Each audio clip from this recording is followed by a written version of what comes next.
We welcome you to the Divine Connection. Divine connection में हम आपका स्वागत करते हैं। It's a 30-minute program where we share from God's Word, which will really enrich your life and my life so that we can become better connected with God and also live peacefully in this world. ये आधे घंटे का programme है जिसमें हम परमेश्वर के साथ के संपर्क के बारे में बताते हैं। यह हमारा जीवन बहुत ही बेहतर बनाता है और साथ में हम पूरे संसार में बड़ी शांति से और अच्छे से रह पाते हैं। And we believe that this connection with God is something that helps us as we face a lot of challenges in this world and many problems as it comes across our way, and definitely God can really sustain us and help us and give us the guidance that is needed for us today. हम विश्वास करते हैं कि हमारा परमेश्वर के साथ का जो संबंध है वो हमारे प्रतिदिन के जीवन में हमें मजबूत बनाए रखता है और परमेश्वर हमें अच्छे जीवन के लिए मार्गदर्शन कर सकते हैं। If someone asks you to say something about yourself or just say who are you, what will you say? अगर कोई आपके बारे में कोई पूछता है या आपसे कोई पूछे कि आप कौन हैं तो आप क्या कहेंगे? You will probably begin by saying your name. शायद आप अपना नाम बताकर इस बातचीत को शुरू करेंगे। And after that you may say, I do this work. और शायद उसके बाद आप कहें कि मैं ये काम करता हूँ। After that you may say your qualifications. उसके बाद अपनी पढ़ाई लिखाई बता सकते हैं। And maybe you will say about your family a little bit if needed. या अपने परिवार के बारे में आप थोड़ा बहुत बताते हैं। So describing yourself has all these elements. देखिए, खुद के बारे में विवरण देने में ये सारी बातें जुड़ी होती है। And many people have come to Jesus and asked, who are you? और बहुत से लोग यीशु मसीह के पास आकर ये पूछने लगे कि तुम कौन हो। In fact, he sometimes turned around to his disciples and tell, who do people say I am? यीशु ने अपने चेलों से ये पूछा कि लोग क्या कहते हैं कि मैं कौन हूँ। And some say you are the prophet, you are the Elijah, you are John the Baptist, etc., etc. तो कुछ ने कहा कि तुम भविष्यवक्ता में से एक हो, कोई यिर्मयाह कहता है, तो कोई यूहन्ना बपतिस्मा दाता कहता है। And what we understand from there is very often Jesus claimed a unique name for himself, or I will put it like this, a unique identity for himself. That is what we've been studying in our programs recently. और कई बार यीशु अपनी बहुत ही अद्भुत ऐसी पहचान बताते थे और हमारे प्रोग्राम में यीशु की इन्हीं पहचान पर हम मनन कर रहे हैं। And sometimes, the answers Jesus gave to people or the identity that he claimed for himself surprised his listeners. और कई बार यीशु ने अपनी जो पहचान बताई या अपनी पहचान जो उन्हें दी, ये सुनकर सुनने वाले हैरान हो गए। And because his claims are like that. क्योंकि उसके दावे इसी तरह के थे। And what we want to look at today is a claim, or one claim that Jesus made for himself, which is very, very strange and also unique to himself. आज हम एक ऐसा ही दावा देखने वाले हैं जो यीशु ने अपने बारे में कहा। ये तो बहुत ही अलग है और अपने आप में बहुत ही सामर्थी है। Let me read from the Gospel of John chapter 10 verses 7 to 10. चलिए यूहन्ना का सुसमाचार अध्याय 10 वचन 7 से 10 तक पढ़ते हैं। Therefore Jesus said again, very truly I tell you, I am the gate for the sheep.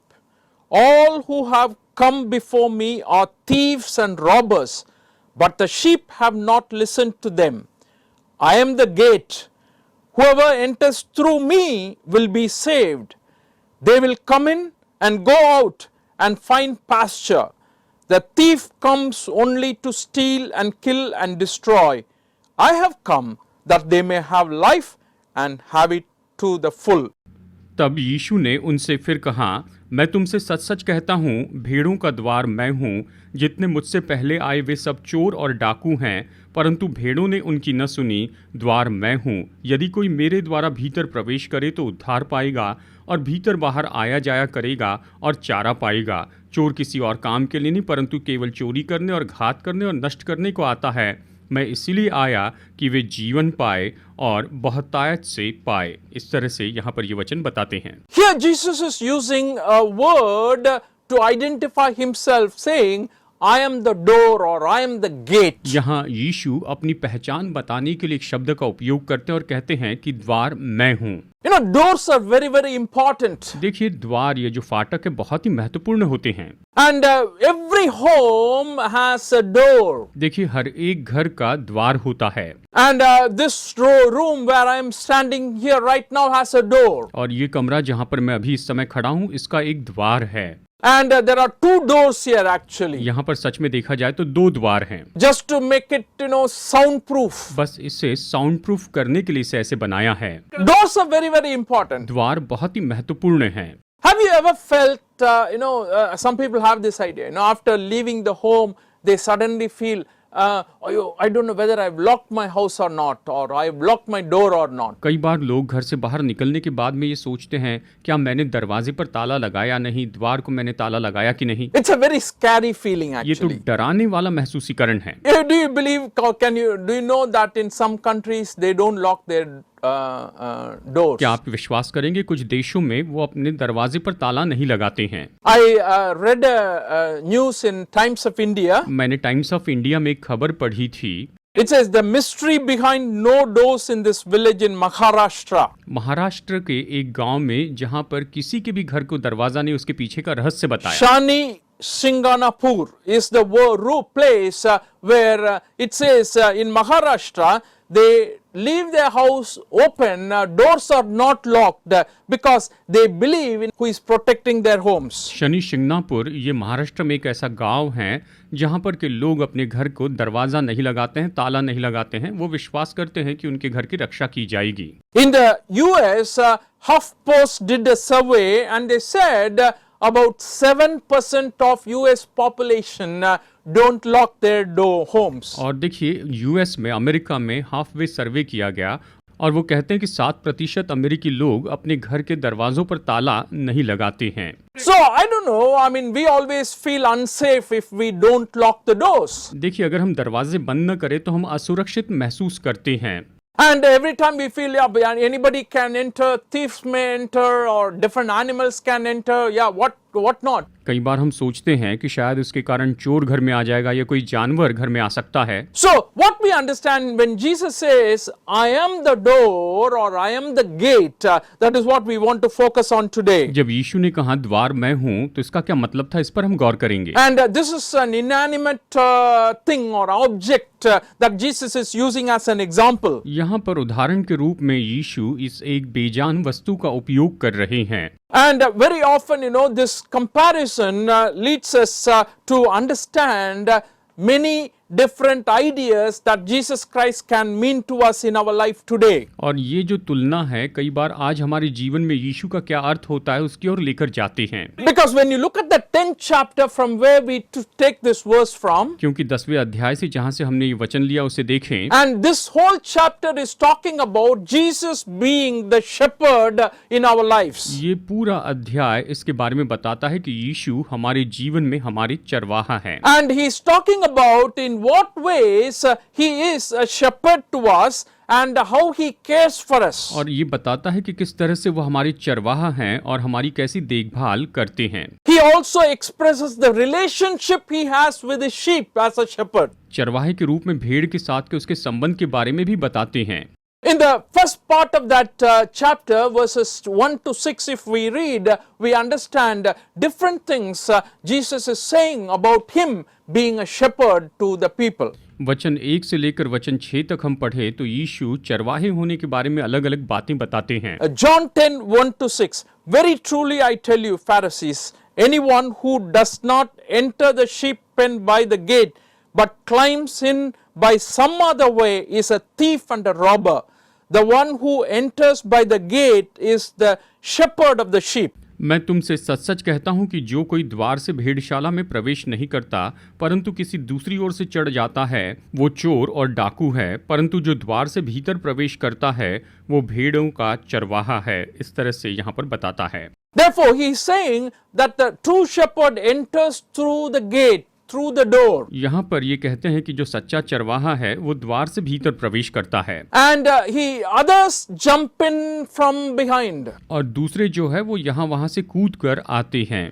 In the third verse, he says, the gatekeeper opens the gate for him, and the sheep listen to his voice. He calls his own sheep by name and leads them out. वचन 3 कहता है, उसके लिए द्वारपाल द्वार खोल देता है और भेड़ें उसका शब्द सुनती हैं और वो अपनी भेड़ों को नाम लेकर बुलाता है और बाहर ले जाता है। इस तरह कहता है। So, this is a relationship oriented example Jesus is using here. यहाँ पर यीशु संबंधों से जुड़ा हुआ उदाहरण उपयोग कर रहे हैं।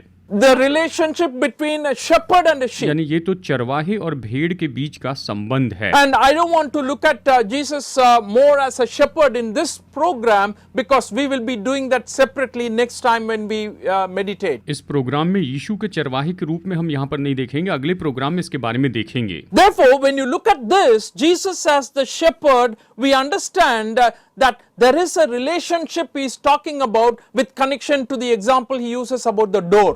जब यीशु यहाँ पर अपने आप को चरवाहे के रूप में दिखाते हैं तो वो यहाँ पर ये उदाहरण देते हैं कि मैं द्वार हूँ, और वो द्वार के बारे में बताते हैं।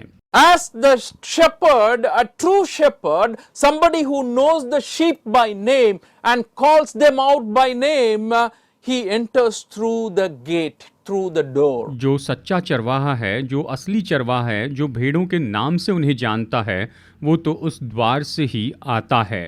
Both in the Old Testament and New Testament, you find various examples are used by God to express the value of being a shepherd, and there were even false shepherds. अब देखिए, पुराने नियम में और नए नियम में ऐसी बहुत सी बातें बताई गई हैं। ये सच्चे चरवाहे के गुण बताते हैं, क्योंकि देखिए उस समय तो झूठे या गलत चरवाहे भी थे। And in that context, Bible is very clearly warning us that Jesus Christ is the true shepherd who enters through the door, and he says, I am the door and you have to enter through me. यहाँ पर Bible चरवाहे के बारे में स्पष्ट बताती है कि वो द्वार से आता है, और यीशु ने कहा कि मैं द्वार हूँ, तुम्हें मेरे द्वारा आना होगा।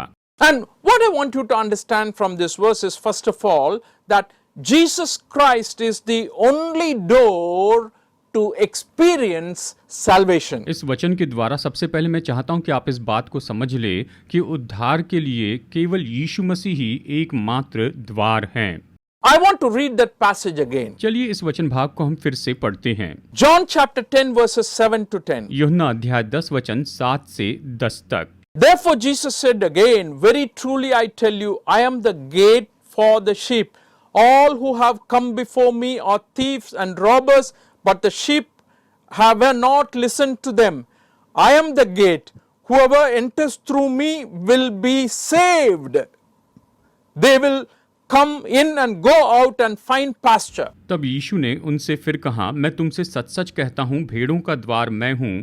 जितने मुझसे पहले आए वे सब चोर और डाकू हैं, परंतु भेड़ों ने उनकी न सुनी। द्वार मैं हूँ, यदि कोई मेरे द्वारा भीतर प्रवेश करे तो उद्धार पाएगा, और भीतर बाहर आया जाया करेगा और चारा पाएगा। इस तरह से यहाँ पर ये वचन हमें बताते हैं। The important thing to note there is, if somebody is entering through me, he will be saved or they will be saved. महत्वपूर्ण बात ये है कि जो मेरे द्वारा प्रवेश करता है वो उद्धार पाएगा। And that is what I want to emphasize as we try to understand Jesus as the door. और जैसे हम यीशु को द्वार के रूप में समझ रहे हैं, मैं इसी बात पर जोर दूंगा। And he is the only door. और वही एकमात्र द्वार हैं। There are not many doors prescribed in this passage. इस वचन भाग में बहुत से द्वार नहीं बताए गए हैं। Multiple options are not available. यहाँ पर बहुत से पर्याय नहीं हैं। If you have any building, there will be 2-3 doors you can enter through and go out. किसी बिल्डिंग में बाहर भीतर जाने के लिए 2-3 द्वार होते हैं। Because of the protection and the safety, they have different exit points. देखिए, सुरक्षा के लिए वहाँ पर अलग अलग निकास के द्वार होते हैं। There will be many entry points. बहुत से एंट्री पॉइंट्स होते हैं। If large amount of people are going together, there will be different entrance. और बहुत से लोग एक साथ जा रहे हैं तो बहुत से अलग अलग एंट्री पॉइंट वहां पर होते हैं। Jesus Christ is using door as an example and he says, I am the door. यीशु मसीह यहाँ पर द्वार का उदाहरण के रूप में उपयोग करते हैं और कहते हैं कि द्वार मैं ही हूँ, And there is no other. और दूसरा कोई नहीं है। In other words, he is saying, I am the way to salvation and no other. Because he says, whoever enters through me will be saved. वो कह रहे हैं कि उद्धार तो मेरे ही द्वारा है, जो मेरे द्वारा भीतर प्रवेश करेगा वो उद्धार पाएगा। And there is no multiple options. और बहुत से पर्याय नहीं हैं।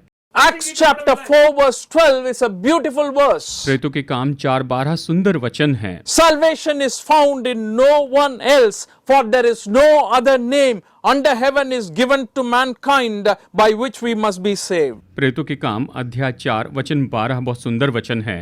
किसी दूसरे के द्वारा उद्धार नहीं, क्योंकि स्वर्ग के नीचे मनुष्यों में और कोई दूसरा नाम नहीं दिया गया जिसके द्वारा हम उद्धार पा सके। What a forceful and very, very strong phrase this is, that there is no one who can provide salvation except Jesus Christ. देखिए ये कितना मजबूत वाक्य है, कितना मजबूत कथन है कि उद्धार के लिए और कोई मार्ग नहीं है, केवल यीशु मसीह ही है। And that's what he is telling us to hear. I am the door. When you enter through me, you will be saved. And I am the only door. I want to emphasize that. वो हमसे यही तो कह रहे हैं कि मैं ही द्वार हूँ और जब तुम मेरे द्वार आओगे तो उद्धार पाओगे। मैं इसी बात पर जोर देना चाहता हूँ। In the same Gospel of John, chapter 1, verse 10 to 12, we read like this. यूहन्ना अध्याय 1 वचन 10 से 12 में हम पढ़ते हैं, He was in the world, and though the world was made through him, the world did not recognize him. He came to that which was his own, but his own did not receive him. Yet to all who did receive him, to those who believed in his name, he gave the right to become the children of God, children born not of natural descent, nor of human decision or a husband's will, but born of God. वो जगत में था और जगत उसके द्वारा उत्पन्न हुआ और जगत ने उसे नहीं पहचाना। वो अपने घर आया और उसके अपनों ने उसे ग्रहण नहीं किया, परंतु जितनों ने उसे ग्रहण किया उसने उन्हें परमेश्वर की संतान होने का अधिकार दिया, अर्थात उन्हें जो उसके नाम पर विश्वास रखते हैं। वे न तो लहू से, न शरीर की इच्छा से, न मनुष्य की इच्छा से, परंतु परमेश्वर की इच्छा से उत्पन्न हुए हैं। My dear friends, that is in Jesus Christ alone is the salvation. And when you believe in him, according to this verse, you are saved and you become a child of God. And that's the kind of relationship this verse is revealing to us when he says, you will enter through the door and you will experience the life that Jesus alone can give. देखिए यहाँ पर ये वचन इतनी स्पष्ट रीति से बताता है, हम उद्धार पाएंगे, उसके साथ के उस संबंध का आनंद उठाएंगे। यही तो ये बता रहा है कि यीशु वो द्वार है, जब उसमें से हम होकर जाएंगे तो हम उद्धार प्राप्त करेंगे। And we were talking about Jesus as the gate or Jesus as the door, and when you enter through him, that's a claim he made, you are saved. यीशु मसीह जो द्वार है, यहाँ पर इस तरह से यीशु दावा करते हैं कि जब आप उस द्वार से प्रवेश करते हैं तो आप उद्धार पाते हैं। And what's going to happen when you enter through the door, who is Jesus? जब आप उस द्वार से जो कि यीशु है उसके द्वारा प्रवेश करेंगे तो फिर क्या होगा? You know, when you read the verses 7 to 10, as we have read it a couple of times before, you understand very clearly that when you enter through Jesus, who is the door, you receive life, you receive what we call as the abundant life. देखिए वचन 7 से 10 तक हमने इसे दूसरी बार भी पढ़ा है। और जब हम यीशु जो द्वार है उसके द्वारा प्रवेश करते हैं तो हम जीवन पाते हैं, हम बहुतायत का जीवन पाते हैं। And it says, whoever enters through me will be saved, first of all. उसने कहा जो भी मेरे द्वारा प्रवेश करता है वो उद्धार पाएगा, And he will find pasture. और वो हरी चराई पाएगा, And he will have life to the full. और वो जीवन पाएगा और बहुतायत का जीवन पाएगा। Then who can give us these promises? दोस्तों हमें ये प्रतिज्ञा कौन दे सकता है? Except Jesus, ये यीशु ही देते हैं, who made this claim for himself. जिसने खुद के बारे में इस तरह से दावा किया है। And when he is saying, I can give you abundant life, I can give you pasture that you can be well fed and you really can have the peace, he is comparing himself to all those others who come as thieves and robbers. वो कहते हैं कि जो मेरे द्वारा आएगा वो उद्धार पाएगा और वो चारा पाएगा, और यहाँ तक कि वो इस बात की तुलना करते हैं कि मेरे पहले जितने भी आए हैं वो सब चोर और डाकू ही थे। He is pointing out to the characters of those people, those other people who are claiming to be doors through whom they can enter. वो तो उन लोगों के बारे में बता रहे थे, उन लोगों का चरित्र जो कि द्वार होने का दावा कर रहे थे कि वो प्रवेश कर सके। What do they do? उन्होंने क्या किया था? What do these verses point to? ये वचन किसके बारे में बताते हैं? Oh, they come stealing, वो चोरी करने आते हैं, They come killing, वो घात करने के लिए आते हैं, they come destroying. वो नष्ट करने के लिए आते हैं। Who does all that? ये सब कौन करता है? All those people who are false shepherds. वो सब लोग जो कि झूठे चरवाहे हैं। All those people, even Satan, he does that. He comes to steal, destroy and kill. वो सभी लोग और यहाँ तक कि शैतान जो चोरी करने, घात करने और नष्ट करने आता है। But Jesus came so that we can have life and life to the fullest. लेकिन यीशु आए कि हम जीवन पाए और बहुतायत का जीवन प्राप्त करें। And that's the kind of life, dear friends, you and I are looking forward to today. प्यारे दोस्तों, आज इसी तरह का जीवन हम चाहते हैं। Because the problems we are facing and the challenges that are coming ahead of us is not easy. क्योंकि हमारे सामने की समस्याएं और चुनौतियां तो आसान नहीं हैं। You need help. I need help. आपको मदद चाहिए, मुझे मदद चाहिए। I need pasture to be fed on daily. मुझे प्रतिदिन खाने के लिए चराई चाहिए। I need the life to the fullest. मुझे भरपूरी का जीवन चाहिए। And that's what Jesus is offering here to you and me. I am the door. When you enter through me, you will have life to the fullest. Abundance of life you will have. और यही तो यीशु कह रहे हैं कि मैं द्वार हूं, जब तुम मुझ में प्रवेश करते हो तो तुम जीवन पाओगे, बहुतायत का जीवन पाओगे। And what we understand here is a life that you will never regret to have lived in spite of the challenges you face because you lived as a disciple of Christ. यहाँ पर हम इस बात को पाते हैं कि ये ऐसा जीवन है जिसके बारे में आप कभी खेद नहीं करेंगे, क्योंकि आप यीशु के चेले के रूप में अपना जीवन जिए हैं। What kind of a life we are talking about? हम किस तरह के जीवन के बारे में कह रहे हैं? Life in abundance, full life. बहुतायत का जीवन, भरपूरी का जीवन। Actually, John is connecting this life abundant to what we call as eternal life. सच में यूहन्ना इस बहुतायत के जीवन को यहाँ पर जोड़ रहा है, जिसे हम अनंत जीवन कहते हैं। You know why? जानते हैं क्यों? Because this life is a life that is going to be forever and ever. क्योंकि ये जीवन तो अनंत काल का होगा, हमेशा का होगा। When Jesus says you will have life and life to the fullest, he means life forever and ever you will have. जब यीशु ने कहा तुम जीवन पाओगे, बहुतायत का जीवन पाओगे, मतलब ऐसा जीवन तुम हमेशा जीते रहोगे। And that is something only Jesus can give to you and me. ये तो ऐसा है जो केवल यीशु ही हमें दे सकते हैं। In the Gospel of John chapter 17 verses 1 to 3, when Jesus is making this high priestly prayer, you will find he is using these words. यूहन्ना 17:1-3 में जब यीशु ने महायाजक की प्रार्थना की तो आप पाएंगे उसने इन्हीं शब्दों का उपयोग किया। Father, the hour has come, glorify your Son, that your Son may glorify you. For you granted him authority over all people, that he might give eternal life to all those who have been given him. Now, this is eternal life, that they know you, the only true God, and Jesus Christ whom you have sent. यीशु ने ये बातें कही और अपनी आंखें आकाश की ओर उठाकर कहा, हे पिता, वो घड़ी आ पहुंची है, अपने पुत्र की महिमा कर कि पुत्र भी तेरी महिमा करे, क्योंकि तूने उसको सब प्राणियों पर अधिकार दिया कि जिन्हें तूने उसको दिया है उन सब को वो अनंत जीवन दे।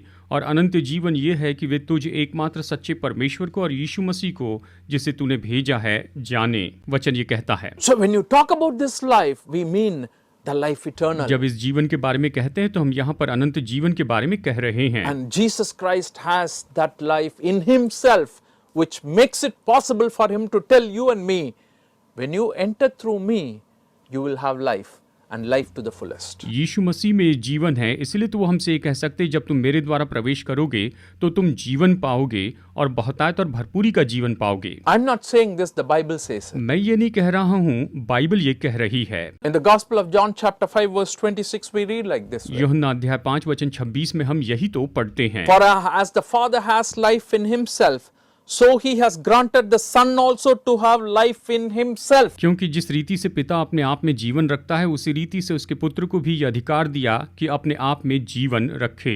इस तरह से ये वचन हमें बताता है। And that's why he is very positively saying, the one who enters through me, who is the door, will have life and life to the fullest. और इसीलिए बड़े सकारात्मक रूप में कहते हैं, जो मेरे द्वारा प्रवेश करता है वो जीवन पाएगा, बहुतायत का और भरपूरी का जीवन पाएगा। One other very important inference you get from this idea or truth where Jesus claims to be door is that when you enter through Jesus, who is the door, he removes the fears as we continue to trust Him. देखिए, जब हम इस द्वार में से प्रवेश करते हैं तो यहाँ पर क्या होता है, हम उद्धार पाते हैं और जैसे हम निरंतर उसके ऊपर में भरोसा करते हैं, विश्वास करते हैं, वो डर को दूर कर देते हैं। You know, the moment you enter inside the door, even a physical home I'm talking about, you feel secure, you feel safe, you feel comforted. यहाँ तक कि जब हम अपने शारीरिक घर में प्रवेश करते हैं, द्वार से प्रवेश करते हैं, तो आप वहाँ पर अपने आप को सुरक्षित और बहुत अच्छा महसूस करते हैं। And it's a place of belonging. ये ऐसी जगह है जिस जगह के हम हैं। So what Jesus is saying here is, you enter through me, I will give your life a direction, I'll give your life a purpose which will lead you to what we call as the eternal home. यहाँ पर यीशु ये कहते हैं, जब तुम मेरे द्वारा प्रवेश करोगे तो मैं तुम्हें दिशा दिखाऊंगा और मैं तुम्हारी अगुवाई करूंगा जिसके कारण तुम जी सको। Because he says the thief comes only to steal, kill and destroy. क्योंकि उसने कहा कि चोर केवल चोरी करने, घात करने और नाश करने आता है। I have come so that you may have life and have it to the full. मैं इसलिए आया हूँ कि तुम जीवन पाओ और तुम बहुतायत का यानी भरपूरी का जीवन पाओ। So I say safety is experienced when you are inside the door. मैं ये कहूँगा, जब आप द्वार के भीतर होते हैं तो आप सुरक्षा का अनुभव करते हैं। The fear of being robbed. लूट लिए जाने का डर आप में नहीं होता है। The fear of being hurt. आपको चोट पहुंचेगी इसका भी डर आप में नहीं होता है। The fear of being killed. मारे जाने का भी डर नहीं होता है। My dear friends, I want to tell you, His very purpose is that we may have a fearless life in Him. मैं आपको बताऊं दोस्तों, उसका उद्देश्य यही है कि हम उसमें निडरता में जीवन जिएं। That's the calling He is giving to us. I am the door, you come through me and you will be fearless. वो यही तो बुलाहट हमें देते हैं कि मैं द्वार हूं, तुम मेरे द्वारा भीतर आओ और तुम निडर हो जाओगे। I'm not a thief, He says. उसने कहा, मैं कोई चोर नहीं। Thief comes to steal, kill and destroy. चोर चोरी करने, घात करने और नष्ट करने के लिए आता है। I have come so that you will have life. मैं इसलिए आया हूं कि तुम जीवन पाओ और बहुतायत का जीवन पाओ। You and I have that confidence if you believe and trust in God, the God of the Bible we've been presenting so far. आप अगर परमेश्वर पर विश्वास करें, बाइबल के परमेश्वर पर, तो आप ये भरोसा पा सकते हैं जिसके बारे में हम कह रहे हैं। This God of the Bible is very keen to know you and understand you and help you personally, dear friends. प्यारे दोस्तों, ये बाइबल के परमेश्वर आपको जानने में और आपको व्यक्तिगत रीति से समझना चाहते हैं। And the psalmist beautifully says about this in Psalm 27:1, The Lord is my light and my salvation. Whom shall I fear? The Lord is the stronghold of my life. Whom shall I be afraid? भजनकार भजन संहिता 27:1 में इसके बारे में बहुत सुंदर रीति से कहता है, यहोवा परमेश्वर मेरी ज्योति और मेरा उद्धार है, मैं किससे डरूं? यहोवा मेरे जीवन का दृढ़ गढ़ ठहरा है, मैं किसका भय खाऊं? And that's a kind of confidence you and I can have if you enter through Jesus, who is the door and who is the only door available for salvation. हमें इसी तरह का भरोसा होता है जब हम उस द्वार यानी यीशु के द्वारा प्रवेश करते हैं, और वो तो उद्धार के लिए एकमात्र द्वार हैं। And I want to tell you, the door is open today. और मैं आपको बताना चाहता हूँ, आज ये द्वार खुला है। Whoever wants to enter through that door, you are welcome to enter. जो भी इस द्वार के द्वारा प्रवेश करना चाहता है, आपका प्रवेश करने के लिए स्वागत है। And I can give you only one assurance. और मैं आपको एक ही शाश्वती दे सकता हूँ, You will not be disappointed. आप कभी निराश नहीं होंगे। Definitely, this door which is open as I have promised to you from the Bible, जैसे मैंने बाइबल से आपसे प्रतिज्ञा की है, ये द्वार तो खुला हुआ है you will have life and life to the fullest. और आप जीवन पाएंगे और आप भरपूरी का जीवन पाएंगे। May God bless you today. आज परमेश्वर आपको बहुतायत से आशीष दे।